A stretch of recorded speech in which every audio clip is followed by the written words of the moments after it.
ሰላም ሰላም የፀደይ አካዳሚ ቤተሰቦች እንዴት አላችሁ? ባላችሁበት ሰላማችሁ ይብዛ። በዚህ ቻናል አማርኛ፣ እንግሊዝኛ፣ ሂሳብ እንዲሁም ሌሎች ትምህርቶች እያስተማርን እንገኛለን። የምናስተምርበት የትምህርት አሰጣጥ በኢሞ፣ በቴሌግራም፣ በዋትስአፕ፣ በጎግል ሚት ባላችሁበት ቦታ ሆናችሁ መማር ትችላላችሁ። ቻናሉ አዲስ ስለሆነ ላይክ፣ ሼር፣ ሰብስክራይብ እያደረጋችሁ ጀምሩ። ለዛሬው ትምህርት ይዤላችሁ የመጣው የአማርኛ ፊደላትን እስከ 8ኛ ቤተሰቦቻቸው ነው ይዤላችሁ የመጣው። እንግዲህ የአማርኛ ፊደላት የሚባሉትን አንድ ባንድ አሳያችኋለሁ። በደንብ አድርጋችሁ ይህን ቪዲዮ የተከታተላችሁ አንደኛ አማርኛ ፊደላቶችን በቶሎ ለመጻፍ በቶሎ ለማንበብ ትችላላችሁ ማለት ነው። እነዚህን ጥያቄዎች እነዚህን ፊደላት በደንብ አድርጋችሁ ካነበባችሁ በቶሎ የመቀየር ባህሪ አለው ማለት ነው። እንግዲህ እንደምታያቸው እነዚህ የአማርኛ ፊደላት የመጀመሪያዎቹ ናቸው። እዚህ ፊት ለፊት የተጻፉት የአማርኛ ፊደላት የመጀመሪያዎቹ ፊት ለፊት የምታያቸው ማለት ነው። ከዛ 7 እና 8 ቤተሰቦች አሏቸው። 7 እና 8 ቤተሰቦች አሏቸው ማለት ነው። ይህ በደንብ አድርጋችሁ እና ይህን ቪዲዮ ተከታተሉ። ከተከታተላችሁ በኋላ ነገ እናንተ በደንብ ትቀየራላችሁ፣ ትጽፋላችሁ። መጻፍ የማትችሉ ትጽፋላችሁ፣ ማንበብ የማትችሉ ታነባላችሁ። በቶሎ ለመጻፍ ትችላላችሁ ማለት ነው። ስለዚህ በደንብ አድርጋችሁ ቪዲዮ ተከታተሉት። አሁን ወደ ትምህርታችን እኔ አነብላችኋለሁ፣ እናንተ እኔ ጋር አብራችሁ ቆዩ። እሺ ኦኬ። እንግዲህ እቺ የምታዩት ሀ እንላታለን። ሀ ሁ ሂ ሃ ሄ ህ ሆ ኋ እንላታለን። እቺ ደግሞ ኋ። እነዚህ ፊደላት ዲቃላ ሆሄ ይባላሉ። ዲቃላ ሆሄ የምንላቸው ናቸው። እነዚህ ኋ እንላታለን ማለት ነው። ወደ ቀጣይ ስንመጣ እንደገና እቺ ደግሞ ለ ትባላለች። የአማርኛ ፊደል የመጀመሪያዋ ናት። እንግዲህ የምታያቸው የፊት ለፊቶች የመጀመሪያ የአማርኛ ፊደላት ናቸው። ግን በየፊታቸው ስንት ቤተሰቦች አሏቸው ብያቸዋለሁ? 7 እና 8 ቤተሰቦች አሏቸው ብያቸዋለሁ። ስለዚህ በደንብ አድርጋችሁ ተከታተሉ። ለ ሉ ሊ ላ ሌ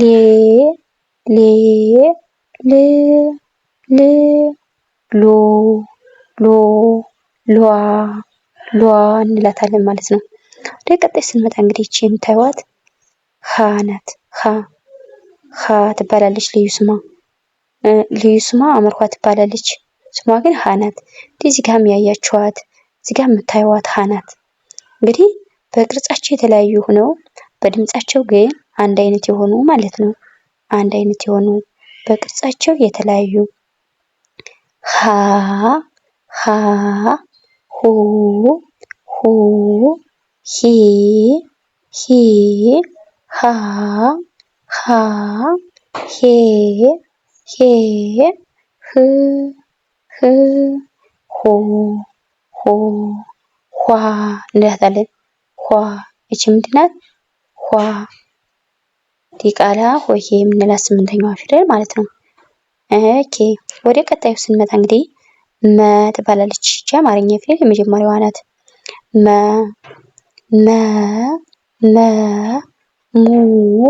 ሙ ሚ ማ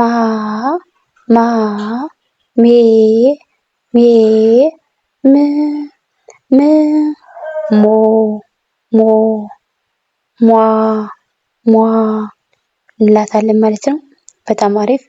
ወደ ቀጣዩ ስንመጣ እንግዲህ እቺ የምታዩት ሰ ትባላለች። ሰ ሱ ሲ ሳ ሴ ስ ሷ እንላታለን። ደግሞ እቺ ሷ እዚህ የምታያቸው እዚህ ጋር ፊት ለፊት የተጻፉት ምንድናቸው? ዲቃላ ሆሄ የምንላቸው ናቸው ማለት ነው። ዲቃላ ሆሄ። ወደ ቀጣዩ ስንመጣ እንግዲህ እቺ ምታዩት ረ ትባላለች።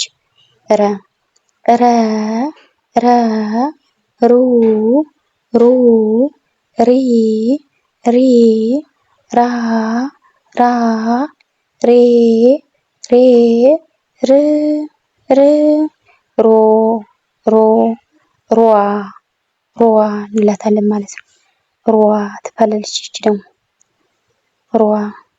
ወደ ቀጣዩ ስነድ እንደገና ወደ ቀጣዩ ስነድ እዚህ ጋር ደግሞ የምናያት እቺ ፊደል ሰ ትባላለች። ሰ ሰ ሰ ሰ ሱ ሱ ሲ ሲ ሳ ሳ ሴ ሴ ስ ስ ሶ ሶ ሷ ሷ። ወደ ቀጣዩ ስንሄድ እንግዲህ ሸ እንላታለን። ደግሞ ይቺ ሸ ሸ ሹ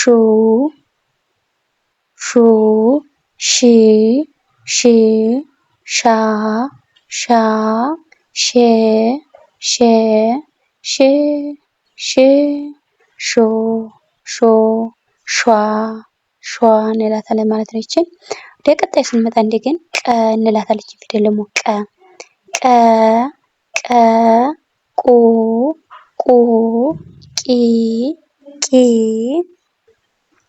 ቃ ቃ ቄ ቄ ቅ ቅ ቆ ቆ ቋ። ኦኬ ቋ እንላታለን። እቺ ደግሞ ቋ ቋ። ወደ ቀጣዩ ፊደል ስንመጣ እንግዲህ እዚህ ጋር የምናገኛት በ በ ቡ ቡ ቢ ቢ ባ ባ ቤ ቤ ብ ብ ቦ ቦ ቧ እንላታለን። ቧ እንላታለን ማለት ነው። ወደ ቀጣይ ስንመጣ እንደገና እዚህ ጋር የምናያት ደግሞ ቨ ትባላለች። ቨ ቨ ቡ ቪ ቫ ቬ ቭ ቮ ቮ ቧ ቧ እንላታለን ማለት ነው። ወደ ቀጣይ ስንመጣ እንግዲህ እዚህ ጋር ተ ተ ቱ ቱ ቲ ቲ ታ ታ ቴ ቴ ት ት ቱ ቱ ቷ ቷ ቷ እንላታለን ማለት ነው። ኦኬ ወደ ቀጣዩ ስንሄድ እንግዲህ እዚህ ጋር የምታዩት ቸ ትባላለች። ቸ ቸ ቹ ቹ ቺ ቺ ቻ ቻ ቸ ቸ ች ቺ ቾ ቾ ቿ ቿ እንላታለን ማለት ነው። ወደ ቀጣዩ ስንመጣ እንግዲህ እዚህ ጋር የምናያት የ ትባላለች። የ የ የ ዩ ዩ ይ ይ ያ ያ የ የ ይ ይ ዮ ዮ። በጣም አሪፍ። እቺ ደግሞ 7 ቤተሰቦች ብቻ ነው ያላት። 7 ቤተሰቦች። ቀጣይ ስንመጣ እንግዲህ የምታዩት ነ ትባላለች። ደግሞ ነ ነ ኑ ኑ ኒ ኒ ና ና ኔ ኔ ን ን ኖ ኖ ኗ ኗ እንላታለን ማለት ነው። 8ኛ ፊደሏ ማለት ነው። ዲቃላ ሆዬ የምንላቸው ናቸው እነዚህ። ወደ ቀጣዩ ስንመጣ እንግዲህ እዚህ ጋር የምናያት ደግሞ ኘ ትባላለች። ኘ ኘ ኙ ኙ ኒ ኛ ኔ ኒ ኖ ኖ ኗ ኗ እንላታለን ማለት ነው። ወደ ቀጣይ ስንመጣ እንግዲህ እዚህ ጋር የምናያት አ ናት። አ አ ኡ ኡ ኢ ኢ አ አ ኤ ኤ እ እ ኦ ኦ። በጣም አሪፍ። ወደ ቀጣዩ እንግዲህ መጨረሻዋ ፊደል ናት። ይቺ መጨረሻዋ ከ ከ ኩ ኩ ኪ ኪ ካ ካ ኬ ክ ኮ ኳ እንላለን ማለት ነው። እንግዲህ እነዚህ ለዛሬ ቪዲዮ የአማርኛ ፊደላትን ከሀ እስከ የአማርኛ ፊደላትን ከሀ እስከ ከ ያሉትን ነበር ይዤላችሁ መጥቼ ነበረ። በሌላ ቪዲዮ እስከምንገናኝ ሰላም ሁኑ፣ ሰላም ቆዩ።